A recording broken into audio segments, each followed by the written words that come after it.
Welcome to another Quantum Conversation, brought to you by AcousticHealth.com. I'm Loren Gailey, and I invite you to sit back as we enter the quantum realm, that space of the greater part of you. It is your connection to infinite possibilities, infinite potential, and infinite mastery. Mastery of meditation is the focus of this episode. Meditation is really penetrating beyond the mind to the true essence of self, our true beingness. My guest today is a master meditator. She has lived in an ashram and a Zen Buddhist monastery, and she teaches meditation at renowned institutions, the Chopra Center, Esalen, and many others. So welcome, meditation master Sarah McLean, to Quantum Conversations. Thank you, Sarah, for being here. Thank you for having me, Loren. It's such a pleasure to be here and to be speaking with your listeners. Yes, I am so excited to have you here. I had the privilege and the honor to be in your class at Esalen, and it was a beautiful experience, and I'm so glad you can join us today. The topic of meditation, when we talk about living in the fifth dimension and raising our vibration and expanding our consciousness, meditation really is the foundation of all of this. And what I love about you is your actual experience journey with it. You were a student of Deepak Chopra, and you've lived in an ashram and the Zen Buddhist monastery. How did that advance your meditation into what you're doing today? Well, I believe that each one of us is really born with this quest, whether we realize it in this lifetime or not. And my quest was to unravel the mysteries of life, like who is looking through my eyes? Who am I outside of all of these cultural conventions and the cultural norms and the sort of the hypnosis of social conditioning?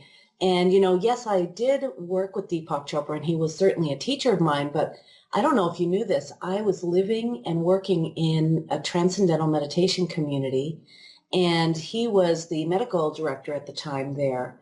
And I got really involved with Ayurveda, which is the science of life and longevity. It's an ancient 5,000-year-old science born out of India, which really looks at the body as more than just a physical machine, but really looks at the mind, body, and spirit connection and a new sort of paradigm in health, which is much more than the absence of disease. So I got really involved in Ayurveda, which means the science of life and longevity, and the approaches to Ayurveda, which were to really take a look at how you're digesting your life, the world, your experiences, your food, your emotions. And they said in Ayurveda that perfect health is through perfect digestion.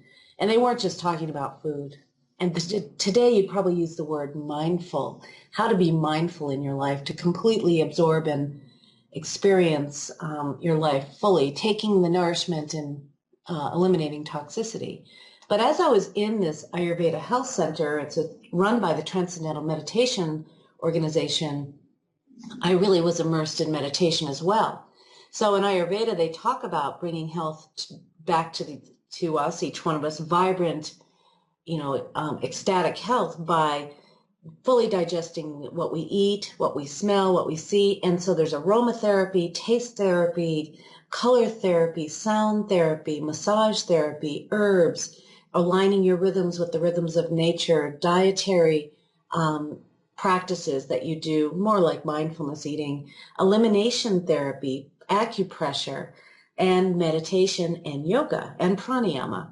And so I was really immersed in this yogic lifestyle for a couple of years. And then Deepak decided to go out to California to open up what was called the Sharp Center for Mind Body Health. He was courted by a big HMO organization out there, and he went out there to open up this little mind body health center. It was still kind of a new paradigm, And I went out there with him, and we started to see people who were looking for alternatives to cancer treatments or adjuncts to, chronic arthritis or autoimmune disorders. And so that was the beginning of, I think, sort of the, how do I say it, sort of the blossoming of mind body health and its popularization. And that was in the early 90s. And what was interesting, well, at least for me, was here I was working at this mind body health center in California, working for one of the most preeminent doctors of mind body health who happened to be an endocrinologist. And I was diagnosed with an thyroid cancer, and the thyroid is the endocrine center, one of them. So it was such an honor and a challenge and a journey for me to wake up to, what does this mean energetically? So I can go on and on about, spending 8 years. Well, let me tell you the story about the cancer and what I did. So I was lucky to be able to walk into Deepak Chopra's office. At the time, the waiting list to see him was like over a year long. And I was lucky to be able to go in and tell him. And I said, I've just been diagnosed with this cancer. And even though I didn't feel scared by that C word, and I didn't feel different, I just knew I had to handle it in some way. And I said, can you give me a mantra? Because I really fully believed in consciousness being primary and trying to create a vibrational antidote for these cancer cells that had gone awry. Because cancer really is when cells lose track of what they're supposed to do. They become immortal, unfortunately, because they don't have the die-off that most cells do, and then they just keep procreating and causing big problems. So I said, can you give me a mantra? And he said, Sarah, you need more than a mantra. You need surgery. And this was a surprise to me, because here I was in this world of mind body health. And, he said, your body is so dense, and though changes can happen in consciousness, and yes, there are spontaneous healings, the body is kind of slow to respond to a change of awareness or a change of mind. And who knows how long this accumulation of toxicity had been forming in my so-called throat chakra. And, he goes, you need surgery, because by the time maybe your awareness catches up and you can change the way you behave and the way you think and whatever this karma is, you're going to need surgery in the meantime, so this doesn't kill you. So he gave me my mantra, which was specific to that chakra. And then I went and had surgery, and I healed, with the Ayurveda support, I was able to heal right away. So after 8 years of working with him and working as the program director in California, I decided it was time to go back to the world of where Ayurveda and meditation was born. So I went to India. And I lived in a traditional ashram with a woman some of you have heard of. Her name is Mata Amritananda Mayi, but better known as the Hugging Saint. And her ashram is in Kerala, and it's very popular now. But at the time, I slept over the meeting hall and on the floor, and it was really hot. But I lived and worked in that ashram for 6 months in India. And it was a day that was full of rhythm, but different kinds of rhythm than we Westerners are used to, getting up with the sun and chanting the 1,000 names of Mother Divine and being very mindful as you work and chopping vegetables or fruit and chanting alongside that and sitting in devotion, chanting with her, meditating. It was just a beautiful experience for me. And when I got back to the States, I was kind of lost, I have to say. I thought, do I go back to my life pre-Deepak Chopra and TM? Do I go back into real estate? What do I do? Where do I need to go? And it was a junction point that many of us have in our lives where we say, what's next? What's next? And it came to me that I needed to go and live in a community again. And so I moved into a Zen Buddhist monastery in the middle of the national forest and became a resident there for 2 years.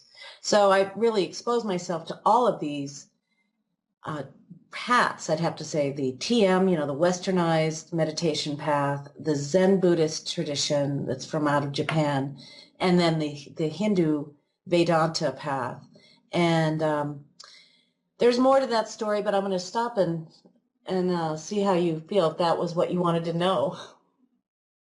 Well, thank you for sharing that story again. It's such a personal healing journey, and the fact that you were not scared along the way, but that led you on your path, on your purpose for what you're doing today. Obviously, things went well with that. What did you learn energetically? You had the surgery then, but did you, in hindsight, were you able to identify the energetic vibration of that experience? Well, let me tell you, I can tell you a few lessons I learned from having cancer, and then I'll tell you a few other lessons in general that have led me now to becoming a meditation teacher. But in general, with the cancer, it was right when I actually learned to teach meditation, and we would open every meditation. When I was teaching, I would open it with a chant called the Shanti Mantra. And I might sing it for you later. We'll see what happens. But what I learned about the cancer that was in my body was that, basically there were about three different types of approaches that people talked about energetically. It really wasn't a conversation like is so prevalent today. I got Hay House, Louise Hay's book on, finding out what's wrong with the body, or the body speaks. I can't even remember the name of it, but I looked up what the throat chakra is. And of course, the throat is the junction point between the heart and the head. But it really is the chakra of manifestation and of expression of your own truth, manifesting your own creativity, and really sharing who you are and what you want and speaking the truth. And I never had done that based on my personal family history. I grew up with an alcoholic, and my mother and my father had Asperger's and was very violent. And I basically just kept the peace, whatever that looked like. It was a great technique, but it didn't serve me as an adult. And so what I learned, and I always had strep throats, terrible coughs. I never get those now. I never get them. But at that time, when I was young, that was where I call these areas, everybody has one. I call it your strong spot. Where is it that what is it that talks to you and tells you that you need to pay attention? Whether it's your stomach and your digestion, or your low back, or your shoulders, or your knees. I call that your strong spot, the part of you that takes on whatever lesson needs to be learned. And so it's funny because after I got the surgery and started to speak my truth and chant a lot, obviously I went to India and started chanting. We chanted a lot at the Zen monastery too, and chanted a lot when I was teaching. But it was really about saying the hard stuff, saying yes when I meant yes and no when I meant no. It really meant facing who I really was and finding out what was true for me. And I was only in my early 30s. So, I don't know how everybody else goes through life, but for me, that was a real challenge because I wanted to be a people pleaser. I wanted to be a peaceful meditator. And yet I recognized that I couldn't pretend to feel one way or another that it was actually detrimental to my health. Because if my body says one thing, and your body doesn't lie, right? The body says yes or no to a certain opportunity, and I might override my body's intelligence or my own inner knowing. There's a disconnection there. There's a disintegration there. And I wanted to create more wholeness, not disintegration. So I had to really practice, and began with the small stuff. Do you want to hang out with me? Do you want to go out to eat? What would you like to do today? When people would pose a question to me, I really had to check in. I mean, I'd even went as far as, it was in 2001, which had been another 9 years after I'd gotten cancer. My husband asked me to marry him, and this was a long journey in and of itself.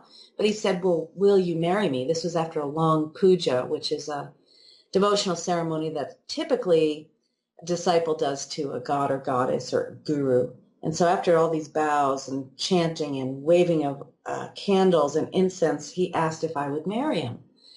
And before I answered him, I had to ask myself, Is this a yum or a yuck? Is this a yes or a no? And I knew at this point, after many years of this, I could trust my body to tell me yes or no. And after a moment, and he was scared, he didn't know what I was doing. I said, sure, I'll marry you. And we're still married and happy here, living in Sedona for many, many years together. So that was the first thing, is really honoring my own inner knowing and recognizing that surgery and cancer is not my fault. That was the other aspect that was going around at that time, was if you have this disease, it's your fault. And that's really not helpful, because the guilt associated with that is really not helpful in terms of healing.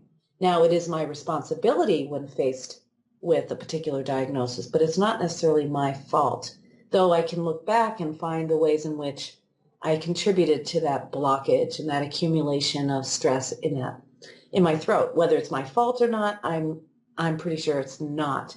It's just my karma. And the third lesson I learned, besides speaking my truth and recognizing that it's my responsibility to deal with it, not necessarily my fault, is that the other type of approach to healing cancer at the time, there were two sort of conversations around it. One was by Dr. Carl Simonton, I think his name was, and he used to have people go through these visualizations, imagining their cancer cells as bad guys and imagining your immune system as good guys. And so I would spend time every night before going to bed doing this visualization, imagining my cancer cells as the enemy. And I would do this every night. And I remember feeling, I'm a peacenik, I remember feeling, I don't want war in my body. I don't want war in my throat. So what I decided, and what I learned from Ayurveda, was that cancer cells have lost their way. They have lost what they call in Ayurveda dharma, which means duty. They've lost their duty. They've lost their way. They've forgotten their wholeness. And I also knew that love heals. Love heals. So I decided that I was going to love myself and love my cancer and love this dis-ease. And the minute I made that decision one evening, I remember feeling like this warm, unctuous, nourishing feeling running throughout my body from my head to my toes, like, yes, this is what the body needs. It doesn't need me to go, it's my fault and my cancer sucks and I've got to get rid of it and it's a fight. It needs me to say, I love my body. I love the messages that my body gives me. I'm loving myself back to wholeness. And I also know that your attention is so powerful that it can help you heal through anything. So those were my lessons. What a journey. Beautiful that you learn that and you can share that information with others. And I love how you bring forth the mindfulness of it as well, and the love. You are the author of 2 books with Hay House, Soul Centered and The Power of Attention. And really with your meditation center, you teach people how to meditate and be soul-centered. And I know from the audience, as meditation is the foundation for many in their daily practice, yet there are others who don't understand what it means to be soul-centered, to live from the heart, and even others have trouble meditating. So before we go into a meditation with you, can you speak to both of these issues? Being in the heart, what does that mean? Being soul-centered, and tips for people who have trouble meditating. I wanted to read you something from my book, because soul-centered for me was a journey. I was really, really codependent, which is why I didn't speak my truth, which is just the way I was brought up as a family, sort of a family value, is be sure that everybody's happy, and then there can be a little peace in this world or this home. And so for me, I had to unlearn that codependence. I had to learn to create a new center point of peace, which was not outsourced to a family member or a situation. And so I want to share a little bit about what this soul-centered is. So I came up with the term soul-centered to describe a particular shift in perspective a transformation of the vantage point for your life. So when you're soul-centered, you're not dependent on others for your sense of self or worthiness. Instead, you are guided by an inner reference point, your own soul. You are open to all possibilities and approach life courageously and fearlessly, without resistance or clinging, offensiveness or defensiveness. You can focus your attention where and when you want to, easily and without distraction. You have a receptive awareness, and your natural state is relaxed, calm, peaceful, and loving toward yourself and others. When you are soul-centered, your attention is in the present moment. You receive the moment and you welcome it. You accept things as they are, and you don't struggle against what is happening now or at any time. You realize that you are safe and loved no matter what. You become aware of the spacious quality in the present moment, in which you can listen to your inner wisdom, make nourishing choices, feel your feelings fully, and take time to choose a response rather than react automatically. When you're soul-centered, you have a deep inner wisdom, and you make decisions easily, and you gain confidence as you journey on your own path. What you think, feel, say, and do are integrated and in alignment with your deepest truth. You know when to say yes and when to say no. And in this way, you address each moment with integrity. When you're soul-centered, you're stable and flexible no matter what occurs in life. And if you're thrown off balance for some reason, you quickly realize it and are easily able to regain your center point of peace. So there's so much more about how to be soul-centered, but basically, regardless of how people see you, what their opinions are of you, whether what your numbers and letters are, whether you've passed or failed, whether you're married or divorced, whether whatever the letters are, whatever the numbers are, whatever those levels that we're trying to achieve are, we can still see ourselves with loving eyes. We can still be the one we're waiting for. And so soul-centered is a journey to shake off that hypnosis of really being dependent on the world outside of ourselves. So one way I know to be soul-centered, is to really examine how I live and what my dependence is, how I deal with stress, how present I am, how mindful I am, whether or not I love myself, whether or not I'm in integrity with what I speak. And also it's a journey to the center of your own awareness, to that center inside you. And that's a tricky journey because if you look at it just on the biological basis, your senses are always focused externally, at least much of the time. You're looking at the world, you're navigating the world through smell and taste and touch and sound.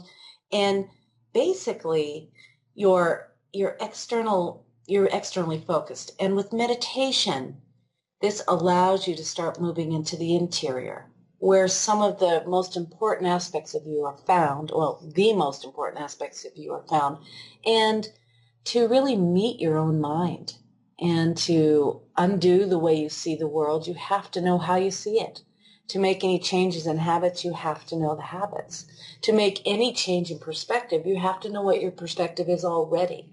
So that's where meditation comes in. And yes, meditation is much more popular now than when I went to the TM Center and lived in an ashram.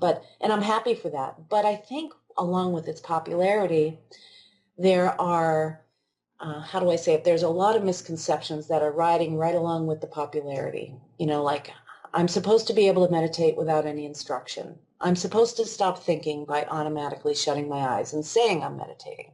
I'm supposed to have these mystical experiences in my meditation each and every time. I'm supposed to be comfortable in my meditation, and I'm supposed to stop thinking about negative things. And as a meditator, I'm supposed to never get sick, and I'm supposed to be nice to everybody. And with all of these misconceptions, they actually cause more stress and hindrances on the path to a daily meditation practice than most people realize. Mm-hmm. The expectations. Okay, so we need to remove all of that. I love how you describe all of that.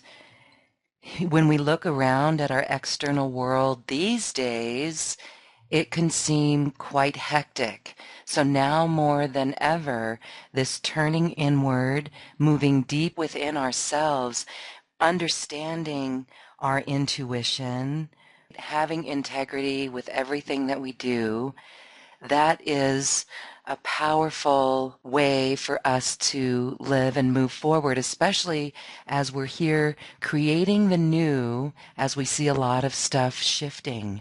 So would you say that with the seemingly chaos outside of us, that meditation is a daily practice that must be, well, see, here I am conditioning it again, but it really is helpful. It's very helpful if we can get rid of those expectations and just center ourselves. We will be even more connected and we will see great change from that. That's why you have a meditation center where you teach people to teach people. Exactly. Well, we have a Meditation Teacher Academy. And it is a challenge to meet your own mind and to get on the right path without, let's say, some really good teachers. There are a lot of people who call themselves teachers but have never really practiced. As a matter of fact, I just got an email from a friend of mine, actually a teacher who is now a friend of mine, who was teaching meditation and here in Arizona, and she was approached by a guy who was in a master's or doctorate program. And he said to her, you know, I've got this hospital that they're going to make meditation mandatory for it's a private program, but they're going to make meditation mandatory for the people that are here. And he goes, and I'm the one who's heading up the program, but I don't know the first thing about meditation and mindfulness. I don't do it. I don't practice it. And I think this is the biggest challenge. And this is, again, going back to the conversation about integrity. You know, yes, we teach what we need to learn, but we also need to practice what we teach. We have to be the change we want to see in the world. We can't legislate change, and as we all know, that doesn't work anyway. We can't legislate peace. We can't legislate love. We can't legislate awakening, and that's what this guy was doing. And you know, for your listeners, if you are looking for a meditation teacher, make sure that they walk their talk, not just talk a walk, you know, and so how do you do it? Well, with every meditation, regardless if it's TM, you know, transcendental meditation, or a mantra practice, or a chakra practice, or a subtle body exercise, or self-inquiry, or loving kindness, or gratitude meditation, what's required of any meditation are three things. The first is your willingness to sit down and do it, and your commitment to doing it for that particular period of practice. So you predetermine that you're going to meditate for 20 minutes, and you don't stop after 8 minutes saying, you know, I really need to get a snack, or I really should check my email, or nothing's happening. So you have to have that commitment. It's called in Sanskrit a sankalpa, this commitment, this intention, this willingness to sit through it. The second ingredient for any meditation is you and your gentle attention. So just like that attention I was talking about that I used on my body, it's this open, loving attention. You know, everybody always talks about the power of intention, but the delivery system for intention is attention. So the attention you use in meditation is an open, welcoming, non-resistant, non-expectant attention, maybe just like what you're listening to me with right now. And then the third ingredient, and this is an important part, this is where all the meditations vary in type and focus, is the focus for your attention. What are you going to focus on in your meditation? Are you going to focus on something you see, like a candle flame, or an imagined light inside you? Are you going to focus on a symbol, or maybe a star in the sky? What are you going to focus on? Is it visual or is it auditory? Are you going to listen to a sound like the sounds of the waves rolling in on the ocean shore? Are you going to listen to your own breath? Are you going to listen to a mantra that someone else is chanting? Or are you going to chant a mantra? Are you going to make some sounds that you focus on? Or are you going to do something subtle in your own mind? Are you going to say an affirmation again and again, or count your breaths, or say a mantra silently to yourself? The other way you could focus on something is by sensation, by the focus of touch or emotion. So you could focus on gratitude, cultivating that, cultivating loving kindness. cultivating courage. Or you could focus on a movement, feeling yourself moving through time as you're walking back and forth, or even the movement of your own breath. So you can focus on something you either see or hear or feel. And you can focus on a number of those at the same time as well. I mean, that's sometimes what people do with the japa practice, or what the Christians might know as rosaries. You know, they move the beads with their fingers and they say a mantra with it. A repetition is a japa practice. So they say a mantra or a prayer with it. So you can do two senses at once. You can walk and chant. You can breathe and say a mantra. So every meditation, no matter what kind of fancy name there is for it, can be broken down into this.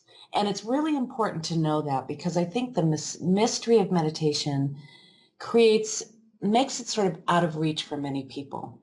And so this is why I say that. Now, I want to address some of the expectations and some of the misconceptions, and then we'll go into a meditation. But what I wish someone had told me was that it's okay to have thoughts in meditation. I was sitting in the monastery, sitting perfectly still in Zazen, which is the Zen Buddhist practice of paying attention to the breath and counting the breaths. In Zazen, or Shikantaza, we are not supposed to move. The emphasis is really on the posture. It's really on stillness and paying attention to the breath and counting the breaths from 1 to 10. Now, it sounds simple, but it's certainly not easy because, of course, I don't know if you know this, but I was the cook there.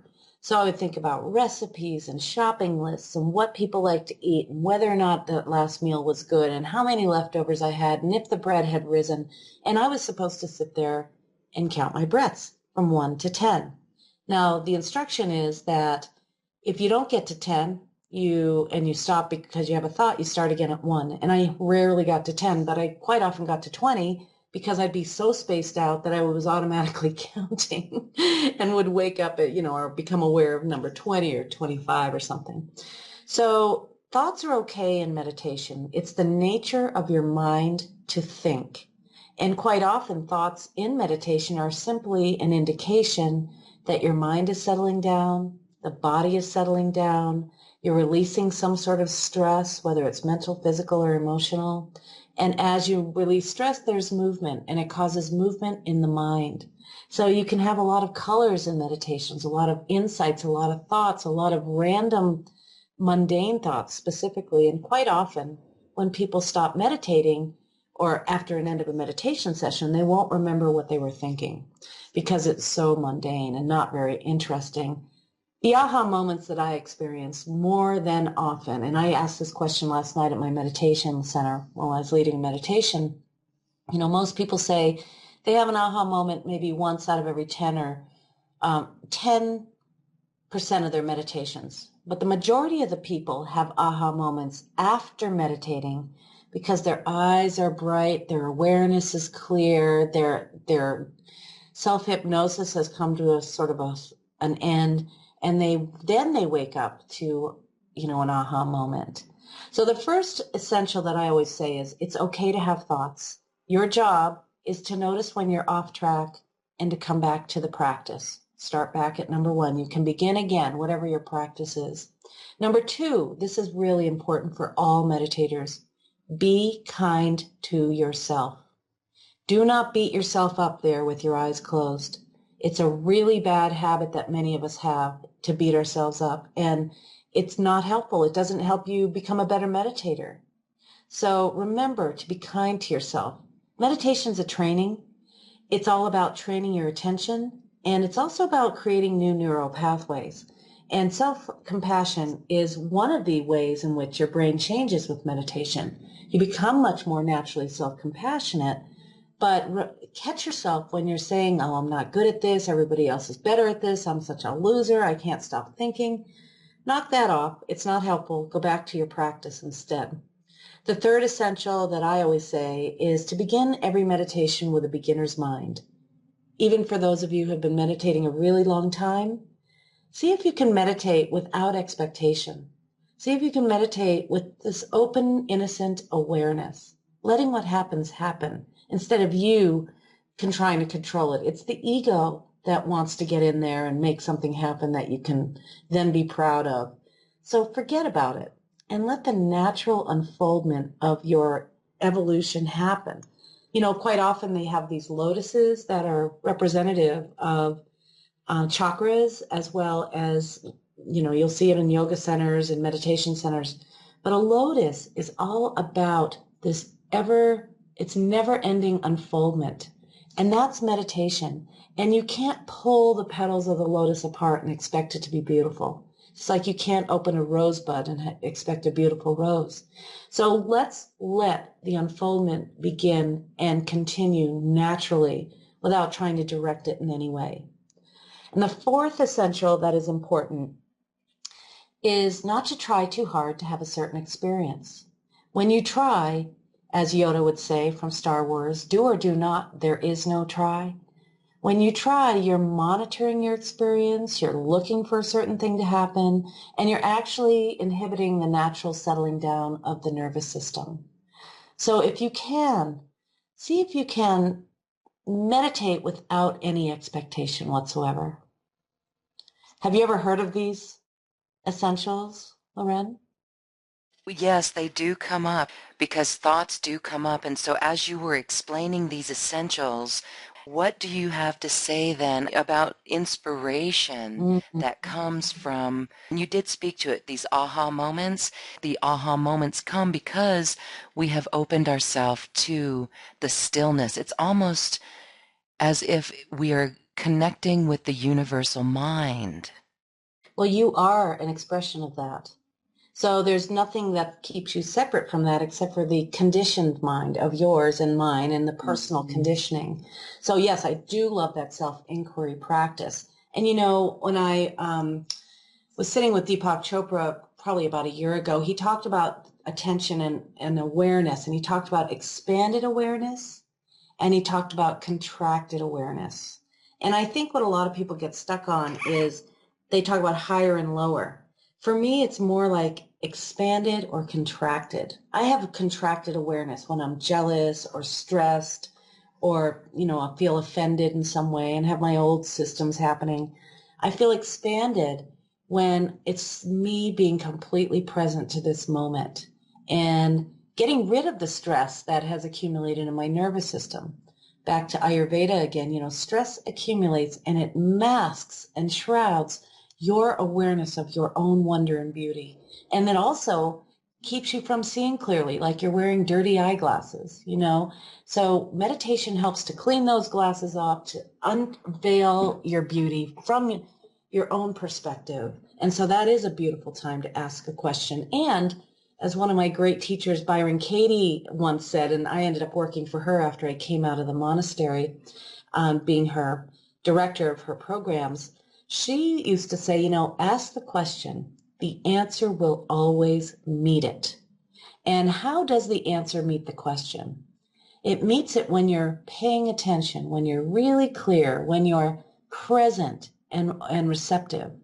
Now, you asked about inspiration, and, you know, the best things in life, whether it's feeling connected to God or spirit, whether it's feeling expanded and present or really connected to another person, whether it's feeling inspired and creative or in love, whether it's feeling in awe of a beautiful sunset or gazing into a child's eyes, all of the most beautiful moments in life happen when you are not distracted, when you are not checked out, when you are not running some internal, you know, monologue. It happens when you're expanded and present. And meditation teaches us to become more present, to become much more self-aware of the interior, and to focus on one thing at a time so we're less distracted. You know, I think many of us are living in a way that life is an emergency. And it's not. It's absolutely not, unless it is. Of course, there are fires and there are problems, and we do have to occasionally activate that fight or flight response. But life in general is not an emergency. 50 emails is not an emergency. Running 5 minutes late is not an emergency. The phone ringing is not an emergency. But when we're in that emergency mode, that beautiful world our beautiful lives are hidden from plain sight. Yes, I heard that loud and clear myself once. Life is not a race. It's not an emergency. Well, you have explained how helpful meditation is and actually why it is so important, especially now, because it really is the gateway to ourselves and our own inner dimensions. So now would be a beautiful time to give us a guided meditation that we could use every day if we needed to really go in and be centered in the Okay, heart. let's do a 10-minute meditation. And every meditation begins with mindfulness, another buzzword these days. And mindfulness means being completely present to where you are and what you're doing with a non-judgmental attitude. And so I will guide us into a meditation. What I'll ask each of the listeners to do, if you're driving, probably a good time to stop listening. If you're not driving, find yourself in a comfortable position. Find yourself comfortable, feeling supported. Get off your phone. If you're listening to us on the phone, don't get off your phone, but don't answer the phone or check emails. Let's try to be one-pointed here with the attention. And I'll guide us through. I'm looking for my meditation bell, but we'll just have to do it without. So find a comfortable spot, and I'll guide you into about a 10-minute meditation, which will start with mindfulness. And we'll move into a heart-centered breath. And then we'll begin the self-inquiry practice. So mindfulness begins by paying attention. So right now, begin to pay attention to what you hear in your environment.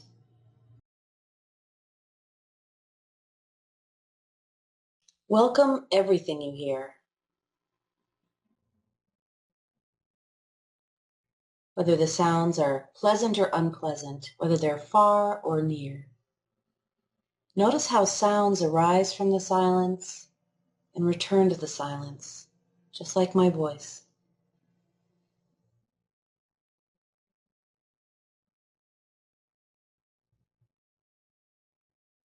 Don't worry if your mind wanders. Just tap into the voice again and any instructions I give you, and you can always begin again in this meditation. As you might know, meditation is a practice for paying attention. So now, begin to scan your body. Become aware of various sensations. You can tune into any sensations of warmth or coolness, sensations of lightness or heaviness, sensations of stillness or motion.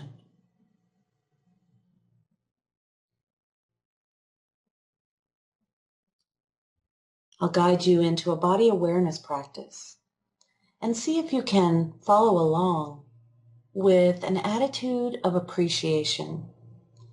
Not only appreciating your body, but appreciating your ability to pay attention and connect in this way. So start by paying attention to your scalp and your brow. Notice the sensations and appreciate whatever you notice. Softening your eyes,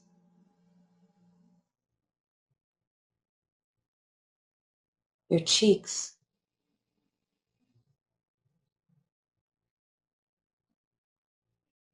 your ears,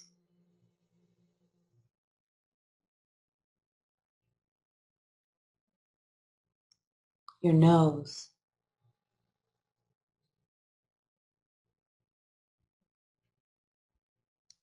your lips,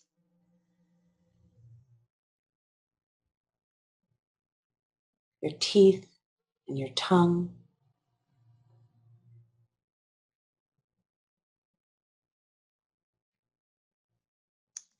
your chin, and your jaw.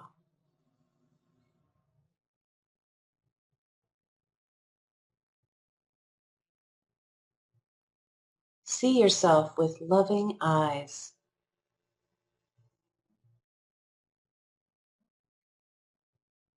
You can tuck your chin just a little and allow the back of your neck to lengthen as you appreciate your spine and the way it holds your head up, noticing the sensations.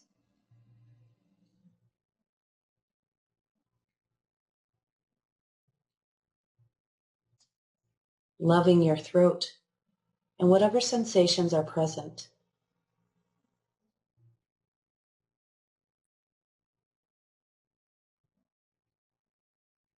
Letting your shoulders relax.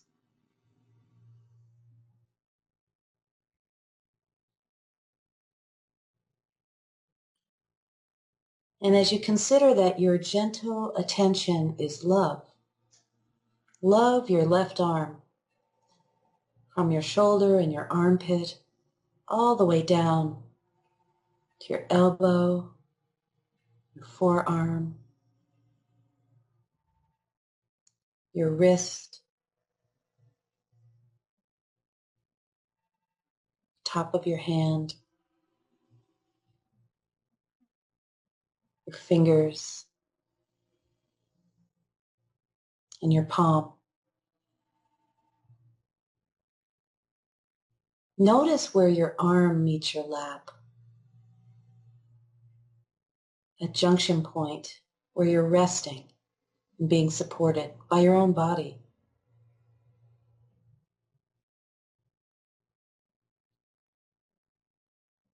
And bringing your gentle, kind attention to your right arm. Become aware of the sensations as you relax from your shoulder all the way down to your fingers and palm. Become aware. Maybe you'll feel the clothing on your skin or the air as it meets your skin. Become aware of every little sensation on your right arm.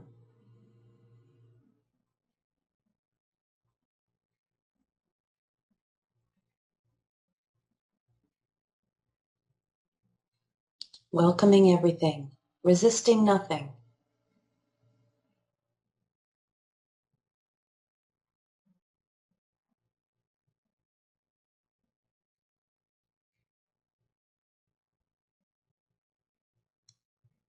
And now bring your attention to your back. Are you being supported by a chair or a cushion? Feel your back. Scan it with your loving kindness from the top of your shoulders all the way down to where you're sitting, appreciating the strength of your back, appreciating the strength of your spine, and welcoming every sensation that meets your awareness.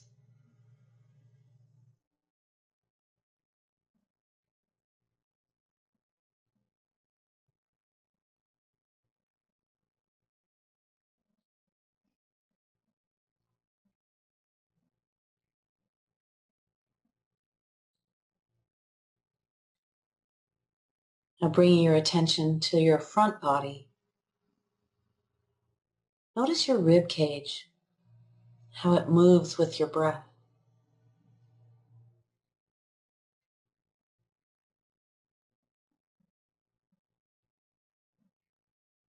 Can you soften your diaphragm and your belly? And appreciate the sensations that are there, remembering that your gentle attention is love.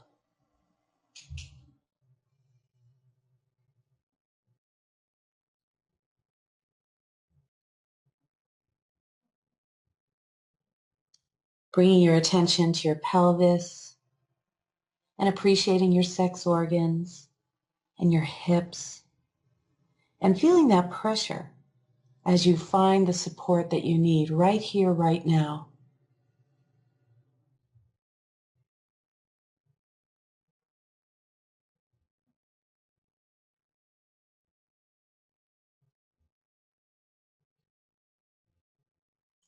Bringing your attention now to your legs, and with a loving attitude, become aware of the sensations.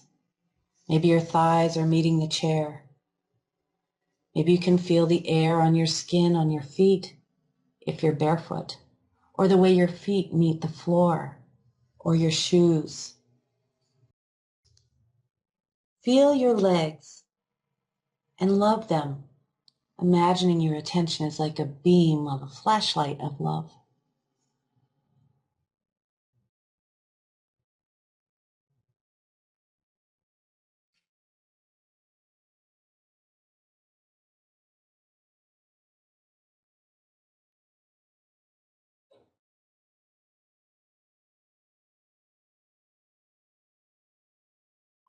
Now allow your awareness to expand and consider your whole body. Where do you begin and end?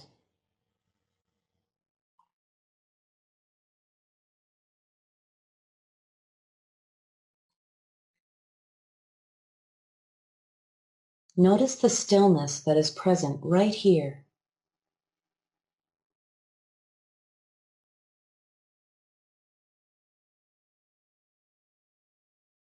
Notice any movement. Can you sense your pulse, your heartbeat?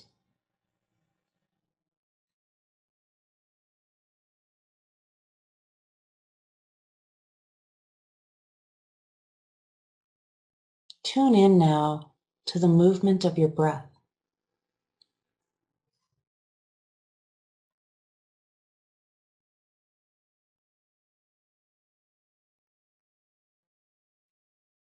Become aware of the gentle rise and fall of your chest as you breathe naturally through your nose.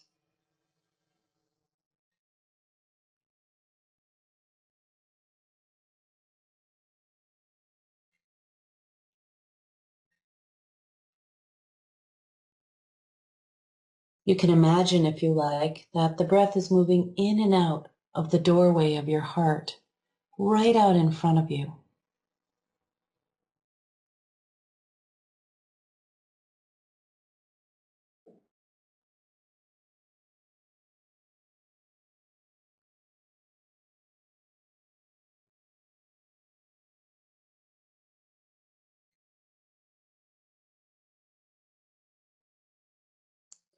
Can you see or feel or imagine the center point of you,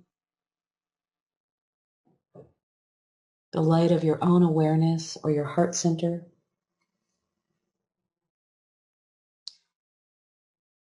Continue to breathe into that space, in and out from that area.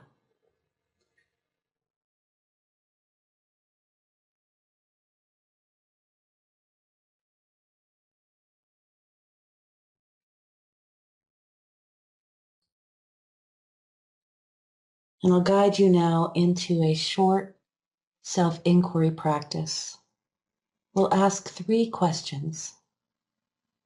Don't worry about making up an answer, though occasionally one will meet your awareness with a thought, an idea, a color, a sensation. The first question you can silently ask yourself with your attention on the center point of view is, who am I? Who is this one sitting here? Ask yourself a few times.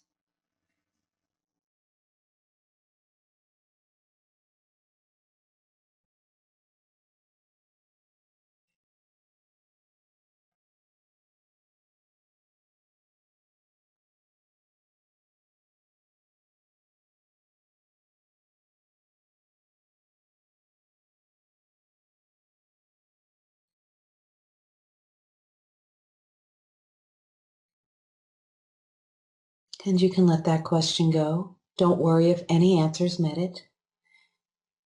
They eventually will. The next question you can silently ask yourself is, what do I long for? What is my heart's desire?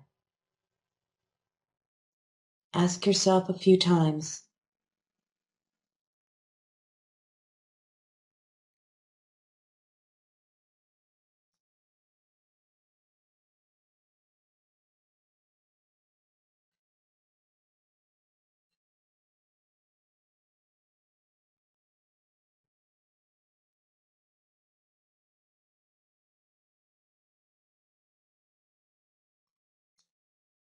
And letting that question go, we'll ask ourselves the final question for this practice.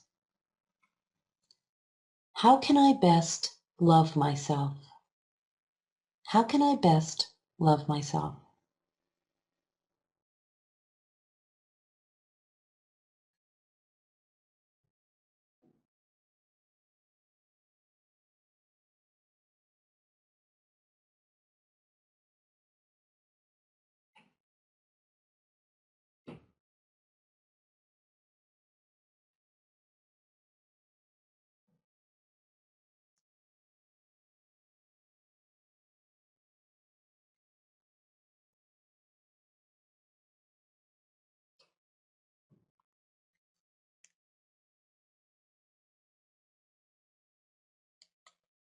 And you can let go of that question and any answers that might have met it.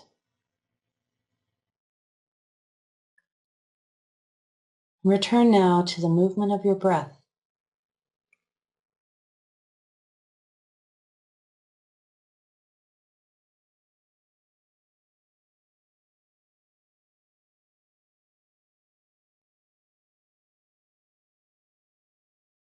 Deepening your breath now.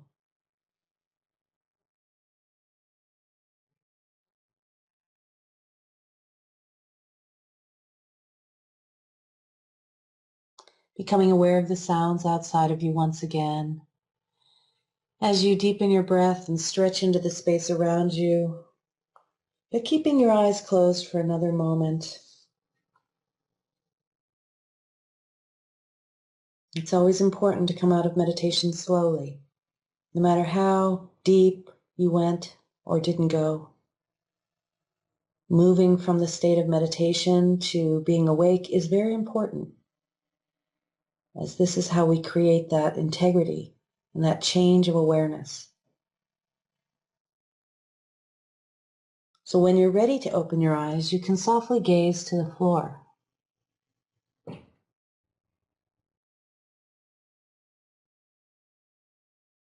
And when you're ready to engage with the world around you, you can open your eyes all the way, but there's no rush.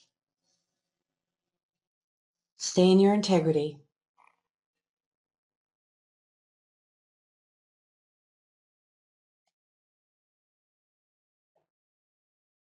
How are you doing in there, Loren?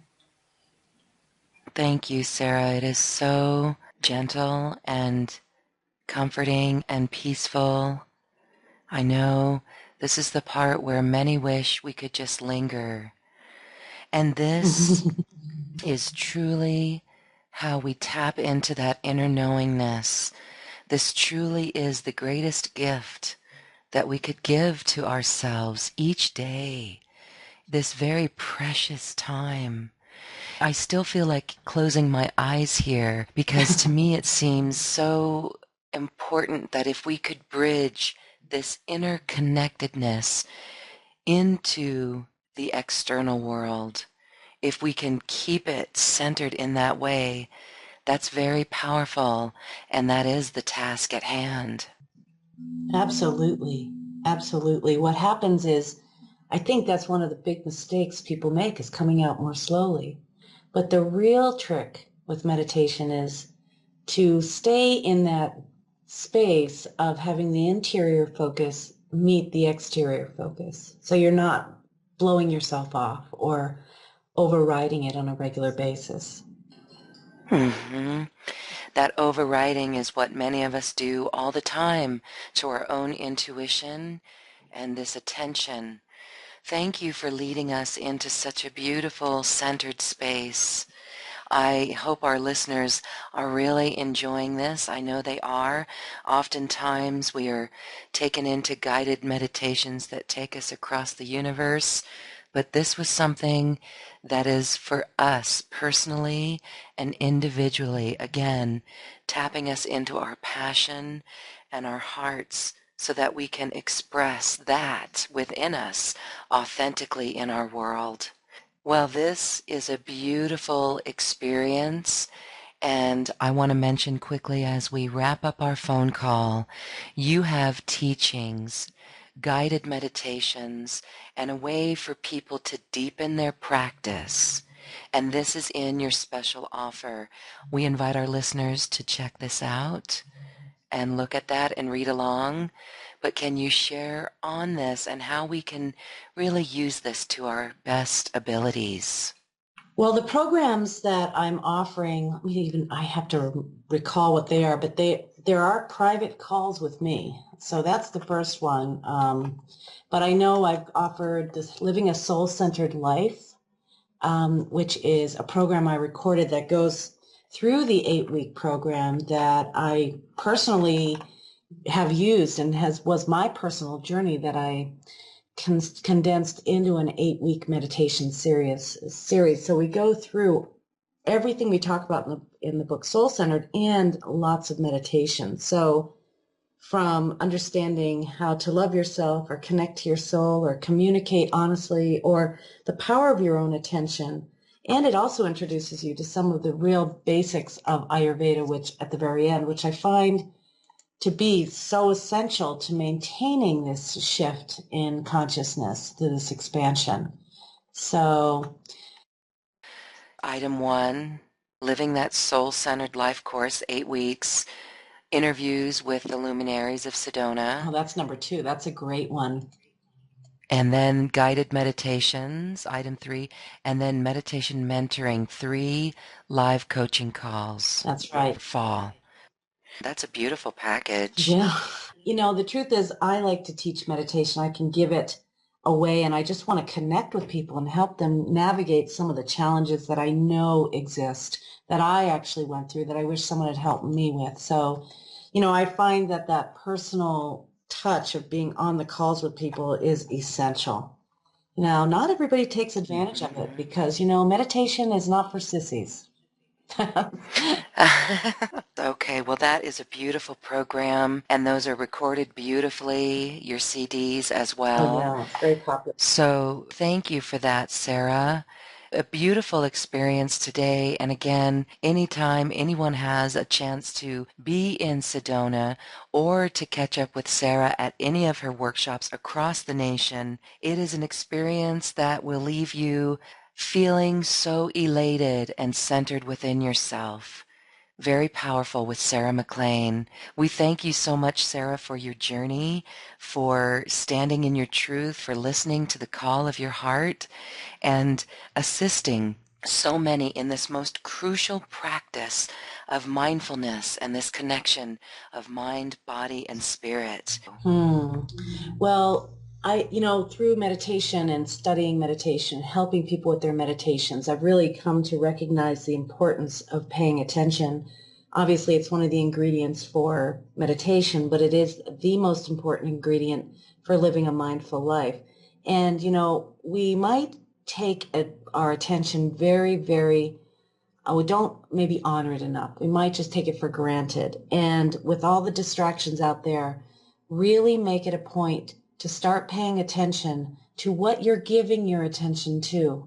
It's a limited currency. It has innate power. It can change your life, and it can change the world. So start becoming the master of your attention so that you can get on the peace team with me, and we can start really paying attention to what matters. Beautiful. Become the master of your attention, and that is through the mastery of meditation. And we're going to be on the peace train with you. Mm-hmm. Beautiful. Sarah McLean of the McLean Meditation Institute, thank you, thank you, thank you for this quantum and mindful conversation. Thank you, Loren. Come see me in Sedona.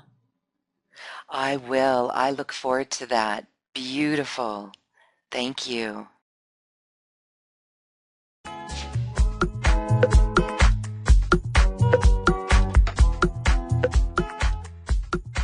Thank you for listening. If you've enjoyed this program, please share it with your friends and loved ones. And we thank you for shining your magnificent light and adding it to the world. This is when we love ourselves like no one else can. We leave you now with music from the universe. Music literally created by the universe as musical notes were assigned to mathematical equations. The result is this beautiful music available at acoustichealth.com. Namaste.